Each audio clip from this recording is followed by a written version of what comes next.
চট্টগ্রামের আনোয়ারায় অন্যটি কক্সবাজার মাতারবাড়ি গভীর সমুদ্রবন্দর এলাকায় বিশাল করমুক্ত ফ্রি ট্রেড জোন করার সিদ্ধান্ত নিয়েছে মন্ত্রিপরিষদ। সমালোচকরা বলছেন আসলে বিদেশি কোম্পানিগুলোকে যদি অতিরিক্ত সুবিধা দিয়ে দেওয়া হয় তাহলে দেশি শিল্পকে আসলে ধ্বংসের মুখে ঠেলে দেওয়া হয়। আপনার কি মত?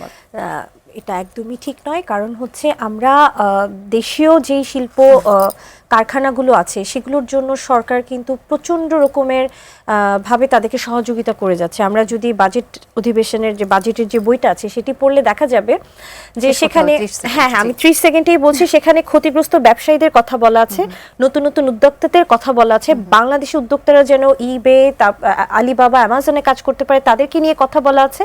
আর যে একদিকে যে আমাদের চায়নার যে আন্তর্জাতিক অঞ্চলটা হচ্ছে আনোয়ারাতে, এবং এটা একটা দূরদর্শী একটা ডিসিশন আমি মনে করবো, যেখানে 4,889 কোটি টাকা খরচ করে এটা করা হচ্ছে এবং এটা চীনে যাওয়ার আগে অনুমোদন হয়ে গেছে।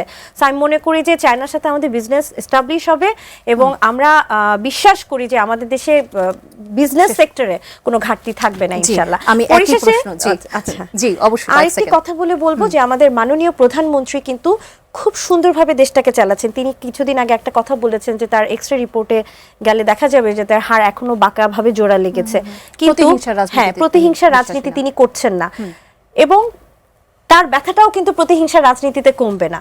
কাজেই দেশটাকে নিয়ে আমরা ভাবি, হ্যাঁ, যে এটা নিয়ে যে আবার এই আলোচনা যে চায়নার সাথে কেন এটা হলো, দেশের কেন এটা হলো না, এটাতে না যেয়ে আমরা সবাই মিলে একসাথে রাজনীতিটা করি।